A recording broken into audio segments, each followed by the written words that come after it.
بسم اللہ الرحمن الرحیم۔ آج کی گفتگو رجب کے مہینے کے بارے میں ہے۔ رجب یہ اسلامی سال کا 7واں مہینہ ہے۔ اس مہینے کے اندر اگر دیکھا جائے تو بعض مورخین کے نزدیک بہت سارے واقعات پیش آئے۔ اس کا شمار حرمت والے مہینوں کے اندر بھی ہوتا ہے۔ اللہ تعالیٰ نے قرآن کریم کے اندر اربعۃ اشہر حرم، 4 مہینے ایسے ہیں کہ جنہیں حرمت والے کہا۔ رجب انہی 4 مہینوں میں سے ایک ہے۔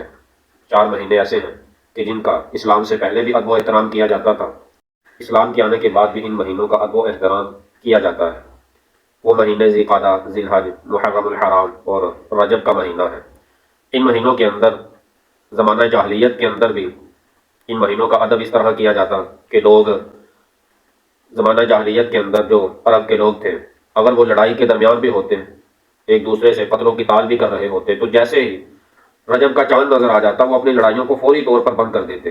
تو یہ ایسا حرمت والا مہینہ ہے کہ جس کا احترام زمانہ جاہلیت کے اندر بھی کیا جاتا ہے اور اسلام کے اندر بھی اس مہینے کی جو عظمت ہے، اس کی جو فضیلت ہے، اسے باقی رکھا گیا۔ اور اس مہینے کے اندر لڑائی اور جھگڑے، جیسے حرمت والے 4 مہینے ہیں، ان سارے مہینوں کے اندر لڑائی جھگڑے سے، فساد سے دور رہنے کا حکم دیا گیا۔ ویسے ہی لڑائی اور جھگڑا جو ہے وہ سارا سال کرنا جو ہے وہ گناہ کا کام ہے، مگر خاص طور پر ان 4 مہینوں کے اندر ہمیں ہدایت کی گئی کہ لڑائی جھگڑے اور فساد وغیرہ سے دور رہنا ہے۔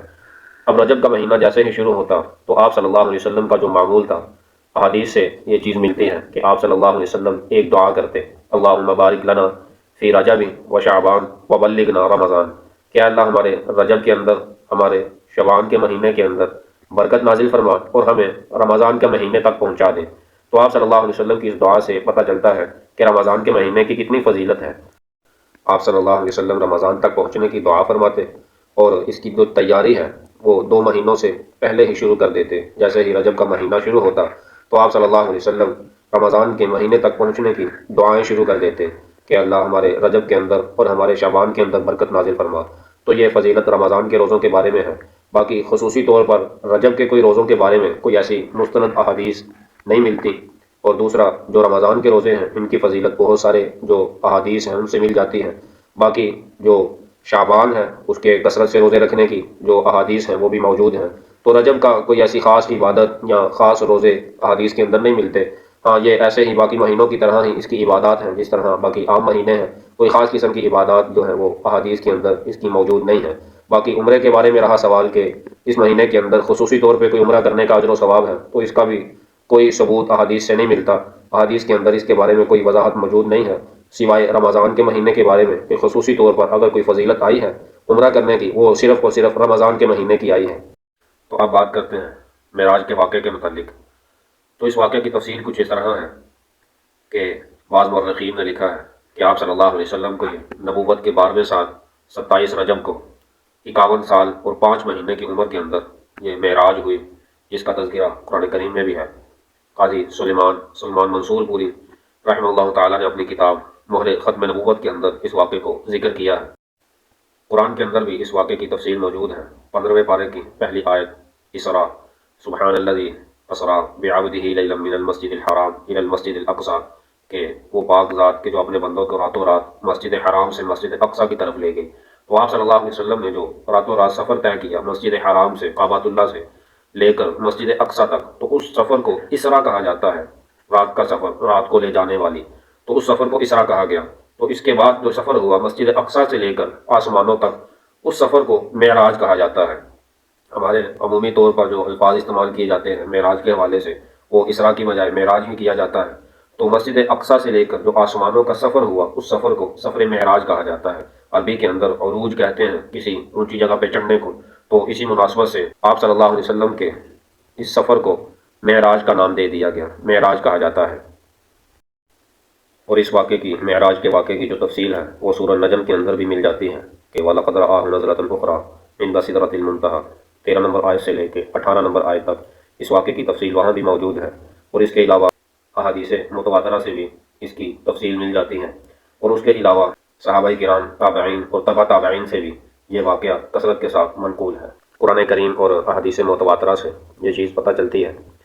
کہ آپ صلی اللہ علیہ وسلم کو جو معراج ہوئی وہ جسمانی شکل کے اندر ہوئی، روحانی نہیں۔ یہ کوئی خواب نہیں تھا، بلکہ آپ صلی اللہ علیہ وسلم نے جسمانی طور پر سفر کیا اور عینی مشاہدہ کیا جا کر تمام چیزوں کا احوال کا جو اللہ تعالیٰ نے آپ صلی اللہ علیہ وسلم کو کروائے، تو یہ کہنا کہ آپ صلی اللہ علیہ وسلم کو یہ خواب کے اندر معراج ہوئی یا آپ صلی اللہ علیہ وسلم کو روحانی معراج ہوئی، یہ درست نہیں ہے، بلکہ آپ صلی اللہ علیہ وسلم کو جو معراج ہوئی وہ جسمانی طور پر ہوئی، یہ کوئی روحانی نہیں بلکہ جسمانی معراج تھی۔ اور اللہ تعالیٰ یہ دکھلانا چاہتے تھے کہ اللہ تعالیٰ کی جو ذات ہے، ایک تو اس کی جو قدرت ہے، اس کی جو طاقت اور اس کی پاور ہے، اس کا مظاہرہ کروانا تھا کہ وہ ذات کے جو اگر ارادہ ہی کرے تو چیز وجود کے اندر آ جاتی ہے، اور جس نے کائنات کو پیدا کیا اور وہ خالق اور مالک ہے، ہر کام اسی کے کہنے سے، اسی کے ارادے سے ہوتا ہے، تو پھر وہ ذات اس بات کا اختیار رکھتی ہے کہ وہ اپنے پیغمبر کو، اپنے رسول کو رات کے ایک حصے کے اندر ہی اتنا سفر کروائے، اتنے مشاہدات اور احوال جو ہیں وہ دکھلائے۔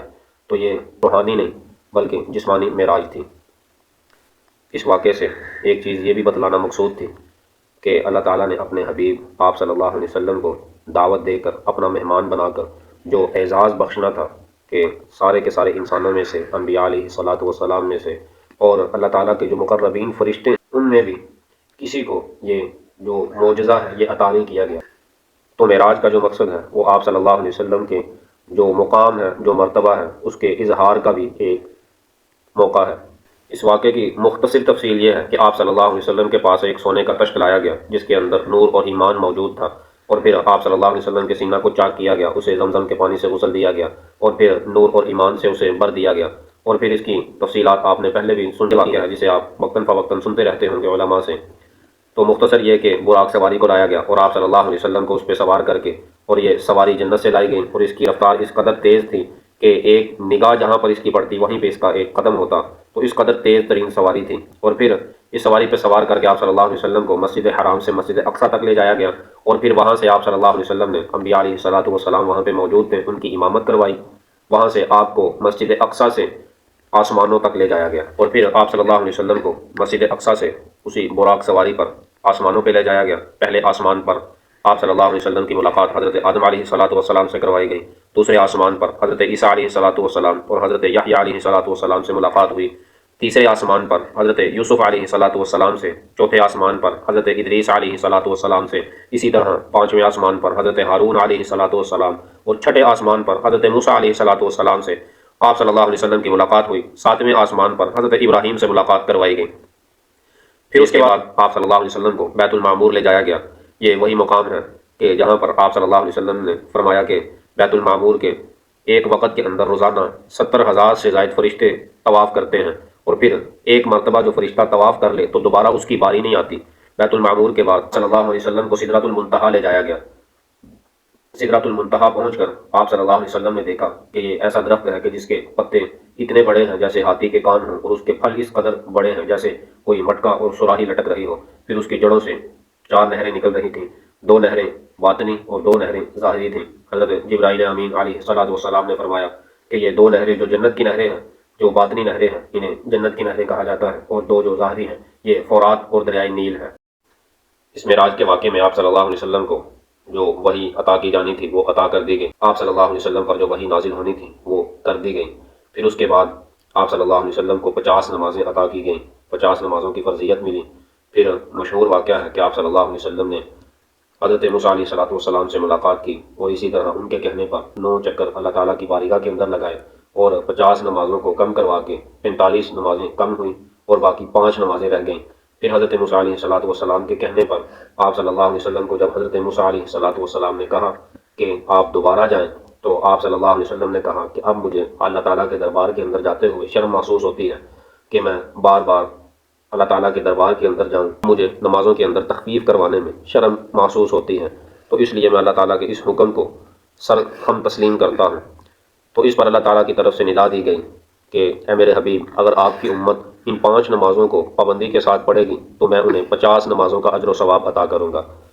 اور پھر اس معراج کے موقع پر آپ صلی اللہ علیہ وسلم کو 3 انعام عطا کیے گئے۔ پہلا انعام کہ آپ صلی اللہ علیہ وسلم کو انسان کا رشتہ اللہ تعالیٰ سے جوڑنے والی ایک ایسی چیز فراہم کی گئی جسے نماز کہا جاتا ہے، نماز کی فرضیت عطا کی گئی کہ صحابہ کرام کہتے تھے کہ ہمیں ایک ایسی چیز مل گئی جس کے ذریعے سے ہم اللہ تعالیٰ سے کچھ مانگ سکتے ہیں، اللہ تعالیٰ سے مانگنے کا ہمیں ایک ذریعہ مل گیا۔ تو ایک انعام نماز عطا کی گئی۔ دوسرا انعام جو عطا کیا گیا وہ سورہ بقرہ کی آخری آیت آمن الرسول سے لے کر آخر تک وہ اللہ تعالیٰ نے آپ صلی اللہ علیہ وسلم کو معراج کے موقع پر عطا کی۔ پھر جو تیسرا انعام آپ صلی اللہ علیہ وسلم کو عطا کیا گیا وہ یہ کیا گیا کہ آپ صلی اللہ علیہ وسلم کی جو امت ہے ان کے جو شرک کے علاوہ جتنے بھی گناہ ہیں اللہ تعالیٰ انہیں معاف کر دیں گے۔ کبیرہ گناہ والے جو بندے ہیں انہیں توبہ کے اوپر ان کے گناہوں کو معاف کر دیا جائے گا، انہیں کبیرہ گناہوں پہ جہنم کا عذاب ہمیشہ ہمیشہ کے لیے نہیں ہوگا، بلکہ سزا کے بھگتنے کے بعد وہ جنت کے اندر چلے جائیں گے، اور پھر جس نے لا الہ الا اللہ پڑھا اس بندے کو جنت کے اندر داخل کر دیا جائے گا۔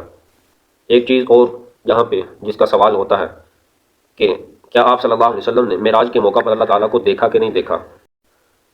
قدیم زمانے سے اس بات کے اندر اختلاف چلا آ رہا ہے کہ کیا آپ صلی اللہ علیہ وسلم نے اللہ تعالیٰ کا دیدار کیا یا نہیں کیا، یا یہ دیدار جو تھا وہ روحانی تھا، خواب کے اندر تھا، قلبی طور پر تھا یا حقیقی طور پر تھا۔ تو اس کے اندر شروع سے ہی اختلاف ہے، مگر ہمارے لیے بس یہی کافی ہے کہ ہم لوگ اس بات پہ یقین رکھیں کہ یہ واقعہ برحق ہے، اور آپ صلی اللہ علیہ وسلم کو معراج کروائی گئی، اور پھر آپ صلی اللہ علیہ وسلم کو معراج کے موقع پر بہت سارے احوال دکھائے گئے، جنت دکھائی گئی، دوزخ دکھائی گئی، اور باقی سدرۃ المنتہا، بیت المعمور، اور یہ ساری کی ساری چیزیں دکھائی گئیں۔ آپ صلی اللہ علیہ وسلم کا یہ ایک معجزہ تھا کہ آپ صلی اللہ علیہ وسلم نے رات کے ایک حصے کے اندر مسجد حرام سے مسجد اقصیٰ تک، اور پھر وہاں سے آسمانوں کا سفر کیا، اور پھر وہاں پہ جنت جہنم کے احوال دیکھے، مشاہدات کیے، سدرۃ المنتہا کو دیکھا، بیت المعمور کو دیکھا، اور واپسی پر قریش کے ایک شام کے سفر پر جو تجارتی قافلہ تھا اس سے ملے۔ واپسی پر آپ صلی اللہ علیہ وسلم نے یہ احوال جب قریش مکہ کو بتائے کہ مجھے معراج کا سفر یوں ہوا، تو انہوں نے آپ صلی اللہ علیہ وسلم کی تصدیق کرنے سے انکار کر دیا، حتیٰ کہ آپ صلی اللہ علیہ وسلم کا مذاق اڑایا گیا، اور حضرت ابوبکر صدیق رضی اللہ تعالیٰ عنہ سے جا کر جب اس واقعے کو بیان کیا گیا کہ آپ صلی اللہ علیہ وسلم معراج کے بارے میں یوں کہہ رہے ہیں کہ میں ایک رات کے اندر اتنا لمبا سفر کر کے پھر رات کے بھی ایک حصے کے اندر اتنا لمبا سفر کر کے واپس آ گیا، تو یہ کس طرح ممکن ہے؟ تو حضرت ابوبکر صدیق رضی اللہ تعالیٰ عنہ نے اس موقع پر آپ صلی اللہ علیہ وسلم کی تصدیق کی اور کہا کہ یہ کہنے والا کون ہے؟ تو جب انہوں نے بتلایا حضرت محمد رسول اللہ صلی اللہ علیہ وسلم ہے، تو حضرت ابوبکر صدیق رضی اللہ تعالیٰ عنہ نے کہا کہ اگر یہ کہنے والے محمد صلی اللہ علیہ وسلم ہیں تو پھر میں اس بات کی تصدیق کرتا ہوں، اور پھر میں نہ صرف اس واقعے کی تصدیق کرتا ہوں بلکہ میں اس چیز کی بھی تصدیق کرتا ہوں کہ آپ پر اللہ تعالیٰ کی طرف سے وحی نازل کی جاتی ہے۔ اس واقعے کے بعد حضرت ابوبکر صدیق رضی اللہ تعالیٰ عنہ کو صدیق ہونے کا لقب عطا کر دیا گیا، اور معراج کے سفر پر آپ صلی اللہ علیہ وسلم نے بعض واقعات جنت اور جہنم کے جو احوال تھے ان کا جو مشاہدہ کیا، ان میں سے ایک دو احادیث آپ کے سامنے رکھوں گا۔ حضرت انس رضی اللہ تعالیٰ عنہ کی حدیث ہے کہ آپ صلی اللہ علیہ وسلم نے فرمایا کہ میں نے جہنم کے اندر چند لوگ ایسے دیکھے کہ جن کا جو پیٹ ہے وہ اتنا بڑا ہے جیسے تمہارے گھر ہوتے ہیں، تمہارے گھروں سے بڑے ان کے پیٹ تھے۔ جب جبرائیل علیہ السلام سے پوچھا کہ یہ کون لوگ ہیں، تو جبرائیل علیہ السلام نے کہا کہ یہ آپ کی امت کے وہ لوگ ہیں جو سود کھاتے ہیں۔ اور پھر چند لوگ ایسے دیکھے جن کا مشاہدہ کیا کہ انہیں ایک بڑے سے پتھر کے ساتھ کچلا جاتا، پھر وہ ٹھیک ہوتے، پھر انہیں دوبارہ کچلا جاتا، اسی طرح کا عذاب انہیں بار بار دیا جاتا۔ جب پوچھا گیا کہ یہ لوگ کون ہیں، تو جواب ملا کہ یہ لوگ وہ ہیں جو نماز کے اندر سستی اور کاہلی کرتے ہیں، اور پھر زکوٰۃ کی ادائیگی نہ کرنے والوں کے بارے کے اندر عذاب کو دیکھا، اس کا مشاہدہ کیا، پھر اس کے بعد زنا کرنے والوں کے لیے جو سزا تھی اس کا مشاہدہ کیا۔ یہ معراج کے مختصر واقعات تھے جو میں نے آپ کے سامنے رکھے، اور چند ایک سوالات کے جوابات بھی رکھے، اور آخر میں تھوڑی سی وضاحت کرنا چاہوں گا کہ معراج کے حوالے سے 27 رجب کے حوالے سے احادیث کے اندر یا شریعت کے اندر کوئی ایسی مسنون عبادت نہیں ملتی جسے ہر سال ضروری طور پہ کیا جائے۔ بس اس واقعے کو بیان کرنے کا مقصد صرف اتنا تھا کہ ہم معراج کے واقعے کے متعلق تفصیلات سے آگاہ ہو سکیں اور ایمان اور یقین رکھ سکیں کہ یہ آپ صلی اللہ علیہ وسلم کا ایک معجزہ ہے۔ اس کے علاوہ کوئی مسنون عمل، کوئی نوافل اور کوئی روزہ وغیرہ اس کی کوئی صحیح احادیث سے جو ہے وہ اس کے ثبوت نہیں ملتے۔ وآخر دعوانا الحمدللہ رب العالمین۔